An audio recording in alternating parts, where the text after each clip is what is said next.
Hammaga salom do'stlar. Do'stlar, bugungi video roligimizda sizlar bilan XNX brokerdan verifikatsiyadan o'tib olamiz. Do'stlar, verifikatsiyadan o'tish uchun mana shu brokerning havolasini video tagida hamda kommentariyada qoldiraman. Bemalol ro'yxatda o'tib olsangiz bo'ladi.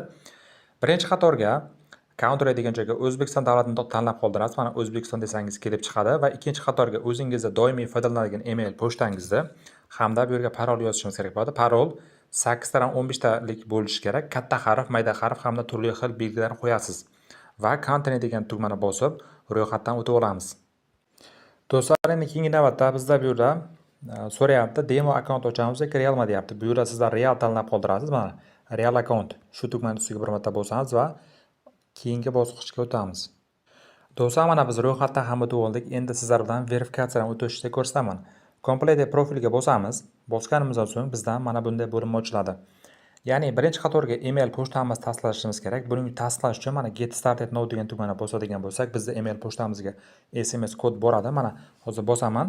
Hozir mana biz email pochtamizga kod yuborildi. Endi mana shu kodni hozir sizlar bilan birgalikda tasdiqlab olamiz. Do'stlar, email pochtani tasdiqlab bo'ldim. Endi keyingi navbatda telefon raqamimizni tasdiqlashimiz kerak bo'ladi. Telefon nomerini tasdiqlayotgan payt do'stlar, sizlar Telegram ochilgan telefon nomeringizni yozadigan bo'lsangiz, SMS kod Telegram orqali yuboriladi.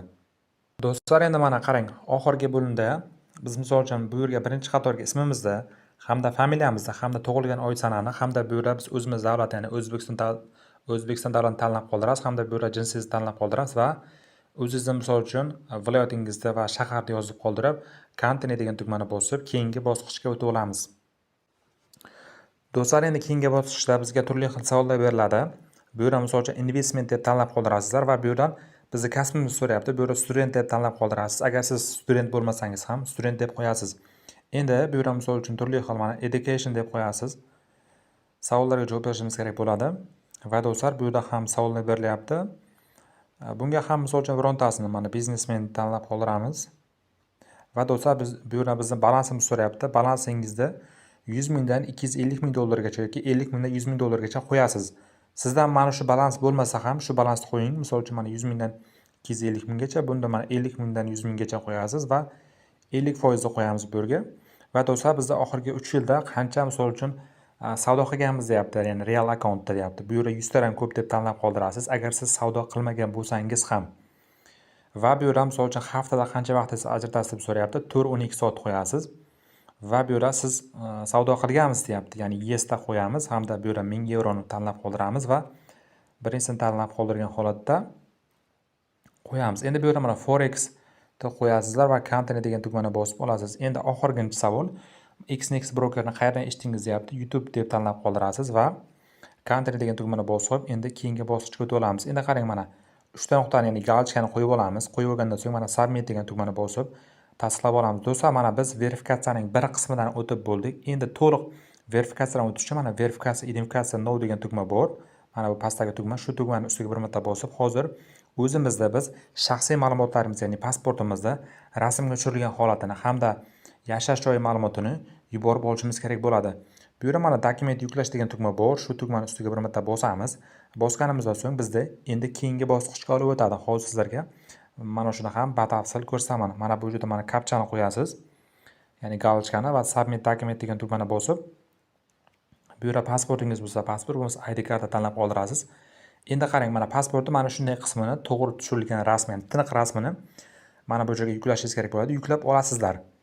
Yuklab olasizlar. Mana bu joy ustiga bir marta bosamiz. Bizda mana avtomatik galeriyaga olib o'tadi. Tanlab qoldirib, hozir yuklab olamiz. Do'stlar, men ma'lumotlarimni kiritib bo'ldim. Endi bu uzog'i bizga 5-10 minut ichida email pochtamizga xabar bo'lib keladi.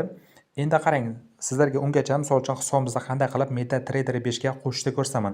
MetaTrader 5 ga qo'shish uchun do'stlar, biz mana asosiy My account sizga o'tib olamiz. O'tganimizdan so'ng do'stlar, hozir bu yerdan biz mana bu 3 ta nuqtani bosamiz. Bosganimizdan so'ng qarang, bu yerda account information degan tugma bor. Shu tugmani ustiga bir marta bosamiz. Qarang, bu yerda mana bizga server nom berilgan. Bu server nom mana shu broker topish uchun kerak bo'ladi. Ya'ni MetaTrader 5 ga qo'shish uchun mana server nomini nusxalab olamiz hamda login ham kerak bo'ladi. Loginni ham nusxalab olasizlar. Endi hozir sizlar bilan birgalikda MetaTrader 5 ga kirib, hisobimizni qanday qilib MetaTrader ga qo'shishni ko'rsataman. Do'stlar, mana kirib oldik. Kirib olgan paytimiz mana broker qidirish joyi bor. Mana asosiy bo'limdan biz hozir mana server nomini kiritamiz. Mana server nomini nusxalab olgandim. Mana chiqarib berdi. Ustiga bir marta bosamiz. Endi bosganimizdan so'ng do'stlar qarang. Mana bu yerga login kiritamiz. Login ham bizga berilgan. Do'stlar, loginni ham kiritib bo'ldim. Endi mana bu ya'ni password degan joyga, ya'ni parol degan joyga bizlar do'stlar ro'yxatdan o'tayotgan paytdagi parolingizni qo'yasiz. Ya'ni ro'yxatdan o'tayotgan paytda misol uchun qanday parol qo'ygan bo'lsangiz, shu parolni qo'yib, login degan tugmani bosib hisobingizga qo'shib olasizlar. Do'stlar, mana hisobni ham qo'shib oldim. Mana MetaTrader 5 ga qo'shildi. Sizlar ham xuddi shunaqa tartibda hisoblaringizni bemalol qo'shib olib, keyin pul kiritib savdo qilib borsangiz bo'ladi. Do'stlar, mana yana biz mana shu brokerga qaytib oldik. Qaytib olganimizdan so'ng do'stlar qarang, bu joydan misol uchun biz mana pul kiritib hamda pul yechib olsak bo'ladi. Pul kiritish mana depozit degan tugmani ustiga bir marta bosib pul kiritib olsangiz bo'ladi. Keyin qarang, benzira knopkasini bosib hozir yashash joyi haqidagi ma'lumotni ham qanday yuklanishini sizlarga qisqacha aytib o'taman. Do'stlar, mana biz hozir kirib oldik. Hozirda qarang, misol uchun Binance Pay ga pul yechsak bo'ladi, hamda WebMoney ga pul yechsak bo'ladi. Hamda qarang, mana bu yerda mana kriptovalyutalarga pul yechish yopiq. Bu sababi nima uchun yopiq? Sababi mana bu yerda Complete Profile degan tugma bor. Complete Profile degan tugmani ustiga bir marta bosasiz. Bosganingizdan so'ng bizdan misol uchun yashash joyi haqidagi ma'lumot so'raydi. Yashash joyi haqidagi ma'lumotni sizlar my.go saytiga kirasiz. Kirgan payti my.go saytiga kirganingizdan so'ng ma'lumotnomalar bo'limiga kirasiz. Ma'lumotnomalar bo'limidan eng pastki joydan doimiy yashash joyi haqidagi ma'lumot bor. Shu ma'lumotni sizlar yuklab qo'yasizlar. Ya'ni doimiy yashash ma'lumotingizni skrinshot qilingan holatini yuklaysizlar.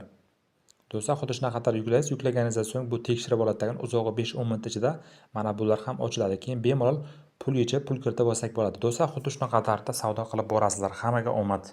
Telegram hamda YouTube kanaliga a'zo bo'lib qo'yishni unutmang. Barchaga omad. Videoga like hamda kommentariy kutaman.